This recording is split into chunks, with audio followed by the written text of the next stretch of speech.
Welcome, my brothers. For today, we are going to talk about a story, the 12 Days of Anime, a story of revenge that took place in 91 days.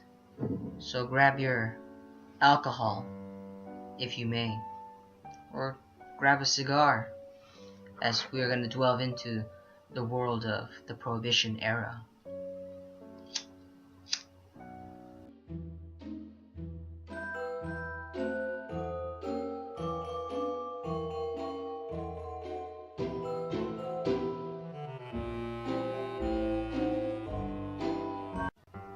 Now, my brothers, let's take a step back and let's look at what exactly happened in 91 Days.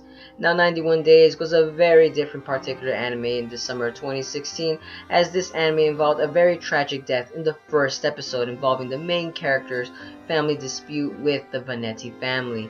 And Angelo Lagusso's character development throughout the whole entire season was just wonderful, as it did not involve any supernatural or superpowers involving in the character development, and that for itself kind of stood out for many viewers, including myself, as this particular anime was more of, think of like an Odyssey or a Greek tragedy that involved many characters falling in love, death, deception, treachery, all of the above, and yet it still brought powerful emotions to invoke the viewer itself. And I personally thought that this particular anime deserves grade A respect, as for day number 7 I really recommend watching 91 Days, and particularly I chose it for day number 7 due to the fact that in 7 times 13 will be 91 days.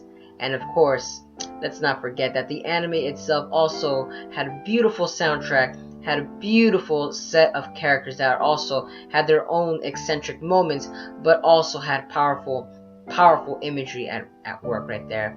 And honestly, the mafia styled anime really stood out for many viewers, and I particularly love mafia styled animes, as even though this anime only lasted for about 12 to 13 episodes, it still captivated many viewers. Now granted though, this is set in the Prohibition era where alcohol was banned, so that's why alcohol was more of the central key figure throughout the whole entire anime, and the alcohol itself was called Lawless Heaven, invoking more powerful imagery as involving that due to the Prohibition era where alcohol was banned, we are then looking at that this alcohol was also basically the chaos apple of discord. And I'm telling you guys, this anime particularly I personally thought was a grade A to look at, involving the main character's set of actual lies and deceits that he goes through in order to accomplish his goals to kill the Vanetti family. And the Vanetti family, of course, was a very powerful mobster family that was well respected amongst the other mafia members. That itself, that also it brought down the viewer as to wondering, like, how will the main character kill this certain person? How will this character invoke this person to do this certain task? Like I said, it raised many questions for many viewers, and yet it still captivated. Like I said though, there was a lot of dialogue involved in the anime, so yes, it might be a little hard to take in, but that's because of the fact that it's more of setting the story down to give that great tragic end that we were all witness at the end. And honestly guys, like I said, if you guys have not seen it, I highly recommend it, as like I said, this anime, it does involve basically just gangsters going out in an all-out war. Now, my favorite moment of this particular anime that I personally enjoyed was a very powerful moment where one of the mafia members was actually killed by one of the leaders in his own section, and was then served on the plate of the food that he was always eating. And I thought to myself that this particular scene was so powerful, because honestly, when you watch this particular scene, it literally made my stomach roll. I almost threw up, and I never saw lasagna the same again, because one of the characters named Fango, involved in the Orco family, killed You could say he literally killed the Don, but he killed him in such a manner that he actually fed his human remains in the lasagna to the other members of the Orko family. And right there and then, all the Orko family members started throwing up after taking a sample of the lasagna that they just so righteously ate.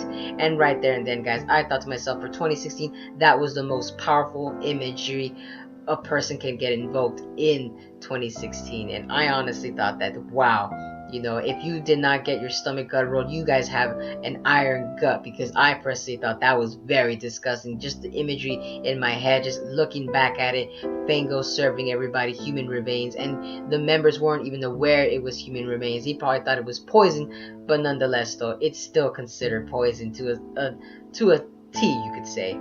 To a small T.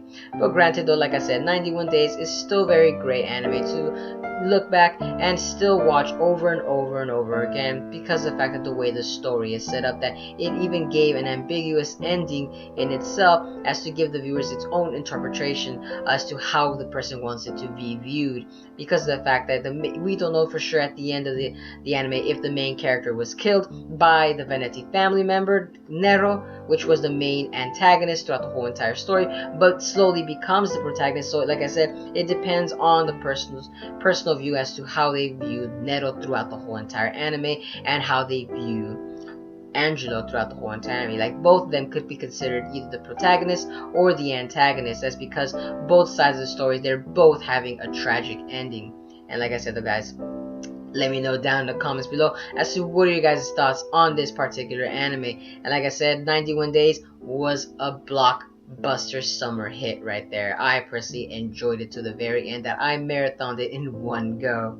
But like I said, guys, let me know down in the comments below as to who was your favorite Mafia member. Did you guys enjoy Corteo's actual development throughout the whole entire story? Did you guys enjoy Angelo? Or did you guys enjoy Nero's development? Like I said, but don't forget to give a like, comment, share, and subscribe for more anime discussions. And if you guys enjoy these discussions, you guys can also subscribe and actually follow the 12 Days of Anime by checking down in this description box below, as you can see what other YouTubers are also doing the 12 Days of Anime. And check them out, guys. Let's give a lot of love for the anime community this year.